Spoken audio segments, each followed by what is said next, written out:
도표를 먼저 보여드리겠습니다. 야고보서 2장 1절로 13절을 정리한 거예요. 지난주에도 유사한 도표를 보여주었지만 지난주는 1절로 7절을 중심으로 사람을 차별하면 안 되는 이유 세 가지를 이야기했었죠. 오늘은 그 결론입니다. 오늘 말씀을 잘 보면 법을 강조를 해요. 최고의 법, 율법, 자유하는 율법 이런 식으로 율법이라는 말을 짧은 구절인데도 여러 번 이야기를 합니다. 그래서 오늘 이 말씀은 어떤 거냐면 왜 외모로 사람을 차별하면 안 되는지 이것을 이 율법이라는 관점에서 설명을 해주는 겁니다. 그 첫 출발인 8절 9절을 먼저 읽어보도록 하겠습니다. 8절 9절입니다. 시작. 너희가 만일 성경에 기록된 대로 내 이웃 사랑하기를 내 몸과 같이 하라 하신 최고의 법을 지키면 잘하는 것이거니와 만일 너희가 사람을 차별하여 대하면 죄를 짓는 것이니 율법이 너희를 범법자로 정죄하리라. 짧아요. 근데 이거 설명을 상당히 좀 자세히 해야 할 필요가 있습니다. 그러니까 얼핏 이해가 되면서도 사실 자세히 생각해 보면은 이해가 쉽지 않은 말씀이에요. 여기 먼저 성경에 기록된 대로 이 말은 야고보서를 쓰던 이 신약 성경이 기록되던 때의 성경은 구약입니다. 그러니까 구약 기록의 핵심이 뭐냐 하는 것을 지금 말을 하는데 그거를 최고의 법이라고 표현을 해요. 이 최고의 법에다가 밑줄을 하십시오. 이게 노몬 바실리콘이라는 헬라어인데요. 직역을 하면 그 나라의 법입니다. 근데 여기서 그 나라라는 말이 하나님 나라예요. 예수 그리스도께서 가지고 오신 하나님 나라의 법. 누구에게 주신 거죠? 구원받은 하나님의 백성들에게. 대한민국이 지키라 이게 아니고 구원받은 하나님의 백성들에게 주신 그 나라의 법인데 이거를 번역자들이 최고라고 한 겁니다. 최고의 법이 뭐냐? 하나님 나라의 법이니까 영광의 주를 믿는 사람, 이게 1절로 7절이 말한 핵심이었어요. 이 영광의 주를 믿는다 할 때 하나님의 영광이 얼마나 크고 영광스러우냐면 이 해 앞에 다른 것은 다 반딧불 같은 겁니다. 즉 무슨 말이냐면 영광의 주를 믿는 사람들은 모든 사람이 다 하나님 앞에서는 다 반딧불로 똑같아요. 평등해요. 다 죄인이에요. 하나님 앞에서 다 불완전해요. 다 별 볼 일 없는 사람이에요. 윤석열 대통령이나 시골 총구석의 노재석 목사나 별 볼 일 없기는 하나님 앞에서 똑같아요. 그러기 때문에 하나님 앞에서 모든 사람이 똑같은 입장이라고 바라보는 것, 이걸 신앙이라고 그러는 거예요. 그거를 성경은 뭐라고 야고보서는 표현을 해요? 외모를 취하지 않는 것이라고 하는 겁니다. 이 본문 8절은 그것을 내 이웃 사랑하기를 내 몸과 같이 하라 하신 최고의 법이라 라고 표현을 한 거예요. 정의를 외치고 공평을 외치고 다 좋지만 정의를 외치기 전에 공평을 말하기 전에 우선 사람을 외모로 보는 기준 이거부터 바꿔라. 빈부 유무시 그가 가진 힘과 배경과 능력을 기준으로 사람을 판단하고 평가 차별하는 이것부터 고치는 이걸 뭐라고 하느냐면 이웃사랑이라고 한다. 이웃사랑이라는 것이 다른 것이 아니에요. 왜 그러느냐 하면은 이 차별하는 것은 지난주에 봤던 5절 말씀처럼 가난한 자를 택하신 하나님의 이 선택을 우습게 여기는 행위이기 때문에 그러는 거예요. 또 오늘 말씀처럼 그것은 하나님의 선택뿐만이 아니라 하나님이 정하신 최고의 법, 그 나라의 법, 즉 하나님의 뜻을 어기는 것이기 때문에 그렇다는 거예요. 그래서 마태복음 22장 34절로 40절을 보면 한 율법사가 율법 중에 어느 계명이 큽니까? 오늘 본문의 최고의 법이죠. 어느 계명이 큽니까? 물었을 때 예수님이 이렇게 대답을 하십니다. 한번 읽어보도록 하겠습니다. 마태복음 시작. 내 마음을 다하고 목숨을 다하고 뜻을 다하여 주 너의 하나님을 사랑하라 하셨으니 이것이 크고 첫째 되는 계명이요 둘째도 그와 같으니 내 이웃을 내 자신같이 사랑하라 하셨으니 이 두 계명이 온 율법과 선지자의 강령이니라. 이 두 계명 그랬는데 야고보서는 하나님 사랑은 당연한 것으로 놔버리고 빼버리고 이웃사랑만 말한 거예요. 근데 여기 40절을 보십시오. 이 두 계명이 이 온이라는 말은 모든, 올이라는 말, 모든 율법과 선지자, 이 말은 구약 성경 전체예요. 그러니까 구약 39권 전체 모든 성경의 강령이 뭐냐는 거죠. 강령, 별이강, 옷깃, 령이에요. 그러니까 이 가장 요긴한 곳, 가장 중요한 목이 어디냐 하는 거예요. 구약성경 전체에 으뜸되는 가장 중요한, 그래서 밑줄 쫙 쳐야 하는 그곳이 어디냐. 이게 원문에는 달려있다. 크레마님이. 그래서 어디에 율법, 이 구약성경 전체가 어디에 그 핵심이 의존되어 있느냐, 달려있느냐, 핵심 그게 뭐냐.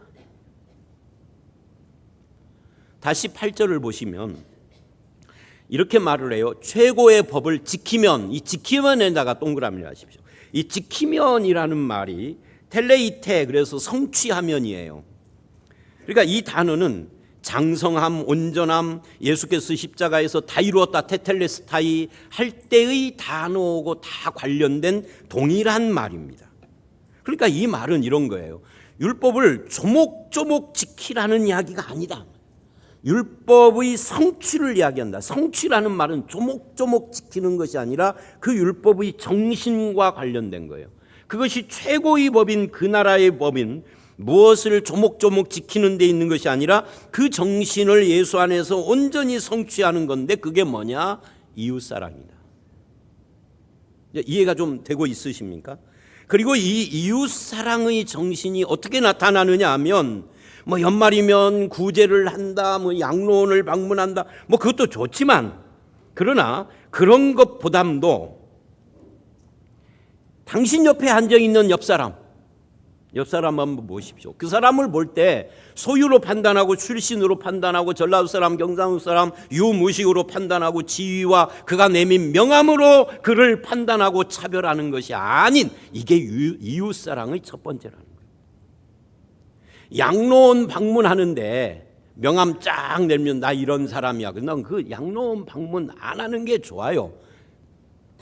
심지어 우리도 예외가 아닙니다. 예를 들면 우리들 가운데 이런 속담이 있죠. 찬물도 위아래가 있어. 냉수도 위아래가 있어. 물 마시는 것에 순서가 있다는 거예요. 예를 들면 냉수도 나이 먹은 사람이 먼저 먹어야 하고 높은 사람이 먼저 해야 되고 서열을 따라야 돼요. 근데 냉수는 누가 먼저 먹어야 되는 겁니까? 목마른 놈이 먼저 먹는 거예요. 냉수는 나이 따라 먹는 거 아니에요. 근데 그런 태도는 인간이 얼마나 경쟁적이고 크고 높은 것을 선망하며 대접받고 강하게 보이는 것을 좋아하는지를 드러내는 거예요. 이게 남의 이야기가 아니라 우리들 모습이잖아요.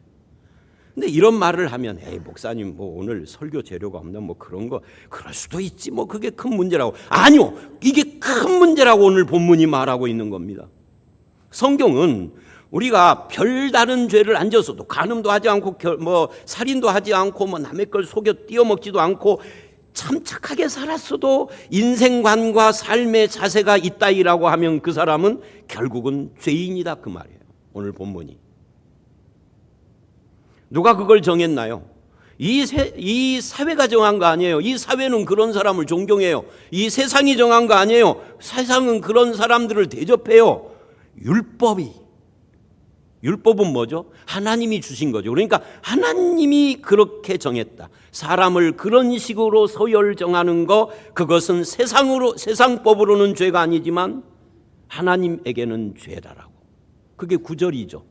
한번 읽어봅니다. 시작. 만일 너희가 사람을 차별하여 대하면 죄를 짓는 것이니 율법이 너희를 범법자로 정죄하리라. 율법이, 이 말은 하나님이죠. 세상이 아니죠. 율법이, 즉 하나님이 너를 범법자라고 한다고 말이에요. 그래서 왜 그러는지, 그 이유가 무엇인지를 율법의 특성을 가지고 설명하는 것이 10절과 11절입니다. 우리 한번 10절 읽어봅니다. 시작. 누구든지 온 율법을 지키다가 그 하나를 범하면 모두 범한 자가 되나니. 여기 누구든지 누자 앞에 원문에는 왜냐하면이 있습니다. 왜냐하면, 이 왜냐하면이라는 말은 구절을 받는 거죠. 왜 너희를 율법이 범법자로 정죄하느냐 하면은 그 말이에요. 다른 율법을 다 지켰어도 율법 중에 하나만 범하면 그것이 모두 범한 것이 되기 때문이다.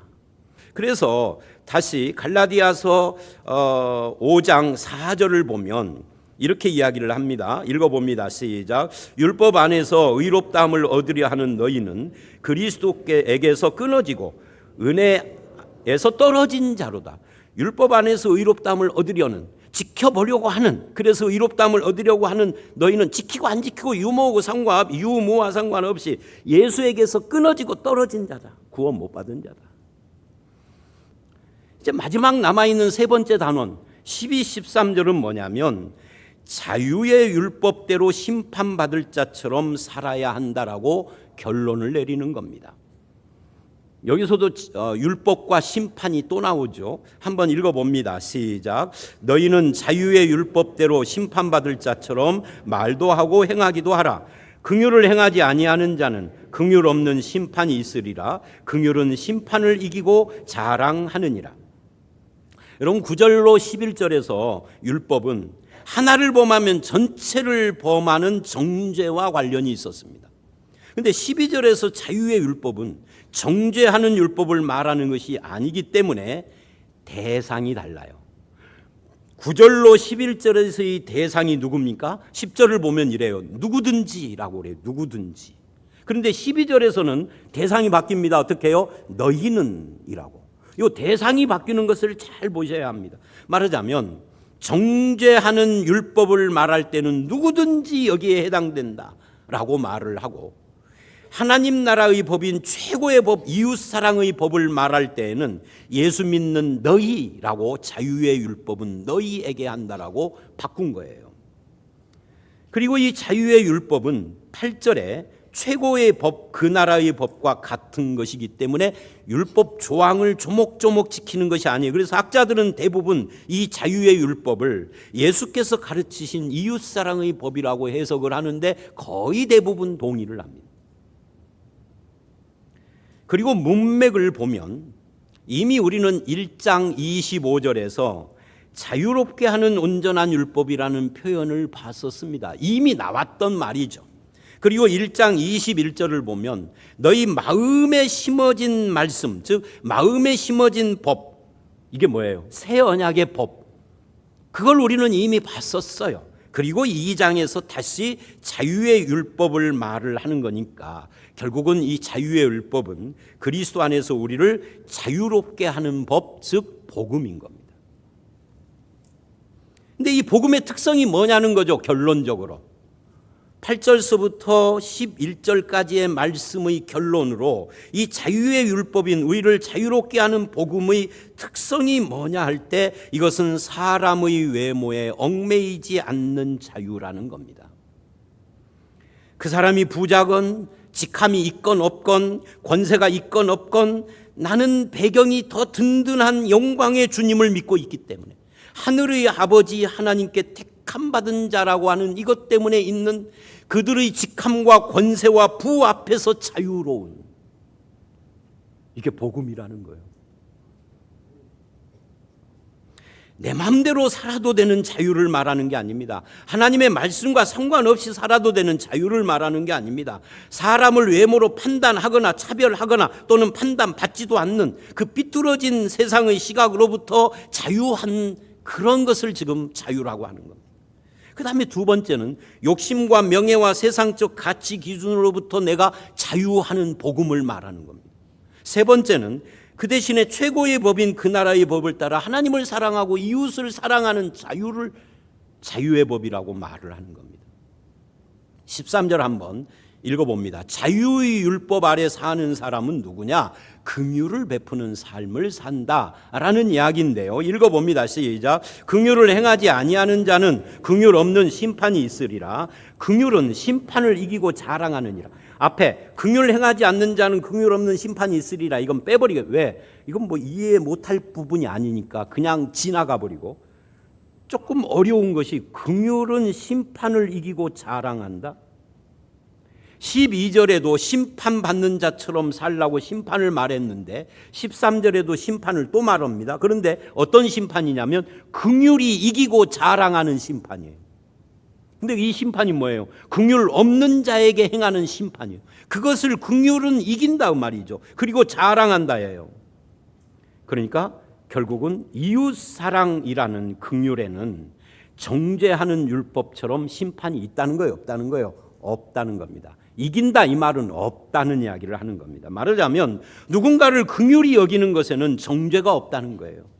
율법처럼 엄격해서 조금만 잘못해도 한 가지만 어겨도 모두 어기는 것처럼 정죄하는 것이 아니라 이 긍휼을 베푼다는 큰 물줄기 안에서 보면은 긍휼을 베풀다가 내가 상처를 받고 조금 실수를 하고 조금 뭐가 잘못되고 해도 긍휼이라는 큰 물줄기 안에서는 긍휼을 베푸는, 즉 사람을 외모로 차별하지 않는, 이웃을 사랑하는 이 긍휼의 삶 자체가 뭐라는 거예요? 그게 승리라는 거죠. 그것이 진정으로 성도가 자랑해야 할 것이라는 겁니다. 나팔을 불면 나는 그렇게 산다라고 자랑하라는 것이 아니라 자랑스러운 것이라는 거죠. 이제 해석이 됩니까? 그러므로 성도의 삶은 예수님을 통해서 죄인인 나에게 하나님의 긍휼이 주어진 것처럼 나를 통해서 누군가에게 그 긍휼이 흘러가는 삶을 살아야 한다는 이야기죠. 내가 받은 긍휼의 복음을 내 안에 담아두지 말고 흘러가게 하시기를 바랍니다. 그리고 하나님의 긍휼이 나의 판단, 내가 나를 정죄하고 누구를 판단하는 이것을 압도하고 이기게 해야 합니다. 그 긍휼의 복음, 긍휼의 법이 모든 율법의 요구를 성취하게 해야 합니다. 그래서 성도의 승리와 자랑은 오직 한 가지, 누군가에게 긍휼의 복음이 흘러가게 한 그것이어야 한다는 이야기죠. 나의 자랑은 예수 안에서 나에게 주어진 하나님의 긍휼이고 나를 통하여서 흘러가는 하나님의 긍휼뿐이어야 한다, 그런 이야기입니다. 영국에는 최고 명문 고등학교가 있답니다. 이튼 칼리지라고 그래요. 이튼 칼리지는 600년 전에 세워진 학교랍니다. 그리고 지금까지 총 19명의 영국 총리를 배출한 학교래요. 그러니까 명문이죠. 근데 이 학교는 자기만 아는 엘리트의 입학을 거절한답니다. 그러니까 공부만 하고 자기만 아는 사람은 입학 허가를 못 받는다는 거죠. 그래서 어느 정도냐면 하루에 한 번은 꼭 축구를 해야 하고 공휴일이면 2번을 해야 한답니다. 축구를. 우리나라 같으면 학부모들 데모를 해서 우리 애야 대학 가야 하는데 뭔 체육을 그렇게 하는, 축구를 그렇게 하느냐고. 왜 공부보다 체육을 더 중요시 여기느냐 하면은, 이건 만약에 축구를 하루에 한 번씩 꼭 해야 하는데 전교생이 공휴일에 2번씩 하는데 이거를 안 하면 벌금을 내야 하고, 벌금을 만약에 안 내면 몰매를 맞는데요. 왜 그러느냐 하면 공부보다 이 체육을 통해서 함께하는 정신을 강조하기 때문에 그런다. 한겨울이면 진흙탕 속에서 레슬링을 하는데 우리나라의 해병대 훈련처럼, 왜냐하면 페어플레이 정신을 기르기 위해서랍니다. 어느 해 졸업식에 송별사에서 교장 선생님이 이렇게 말을 했다고 해요. 우리 학교는 자신이 출세하거나 자신만이 잘 되기를 바라는 사람은 원치 않는다. 주변을 위하고 사회나 나라가 어려울 때 제일 먼저 달려가 선두에 설 줄 아는 사람을 원한다. 그래서 영국 BBC 방송에서 이 학교에 대해서 특집 방송을 했는데 이렇게 했다고 그래요. 그들은 입학할 때부터 자신이 나라를 이끌어갈 사람이라는 독특한 생각을 갖고 있다. 실제로 이 학교 학생 출신들은 1, 2차 세계대전에서 2,000명이나 죽었다고 합니다. 지금도 헨리 6세의 동상 앞에 그들의 기념비가 있는데 전시 중에 어떤 때에는 전교생의 70%가 참전을 해서 죽기도 했다고 그래요. 공부를 먼저 강조하지 않는 이 학교는 놀랍게도 졸업생 거의 대부분이 다 대학 진학을 하는데 그 중에 3분의 1은 옥스퍼드와 케임브리지에 진학을 한다고 그래요. 공부를 강조하지 않는데 자긍심과 국가관과 특별한 사명감을 강조하지만 그것이 학생들에게 엄청난 학습 유발 효과를 가져다 준다고 평가된다고 합니다. 공부를 강조하면 학습 유발 효과가 안 나와요. 우리나라는 이게 잘못된 거죠. 그런데 제가 이제 이 이야기를 제가 말하는 것은 지금부터 말하려는 이것 때문이에요. 이 학교는 설립 당시부터 지금까지 전통으로 내려오는 학교 교훈이 있다고 합니다. 그 교훈이 뭐냐? 이제 6가지인데요. 남의 약점을 이용하지 말라. 비굴한 사람이 되지 말라. 약자를 깔보지 마라. 항상 상대방을 배려하라. 잘난 체 하지 마라. 공적인 일에는 용기 있게 나서라. 이 6가지랍니다. 부럽죠. 저는 부러워요. 나이를 좀 줄여가지고 고등학교 이런 데 다시 입학해 보고 싶어. 그래서 이튼 칼리지 학생들이 항상 마음에 새기는 글귀가 있대요. 약자를 위해, 국민을 위해, 국가를 위해. 마음에 항상 평생 새기고 있답니다. 여러분, 제가 말하려는 것은 이겁니다. 이튼 칼리지를 자랑하려고 하는 것이 아니고 우리는 영국이 아닙니다. 우리는 대한민국이 아닙니다. 하나님 나라의 백성들입니다. 그렇다면 우리 삶의 구호가 적어도 이튼 칼리지 같은 일개 학교의 전통보다 못해서야 되겠습니까? 우리가 세상에서 어떤 교육을 받았든지 세상에서 어떤 인생의 경험을 쌓아왔든지 그것은 우리 그리스도인의 정신이 아닙니다. 우리에게는 우리의 정신이 있습니다. 기독교인으로서. 그것은 최고의 법이라고 오늘 본문이 표현을 한 겁니다. 하나님 나라의 법이에요.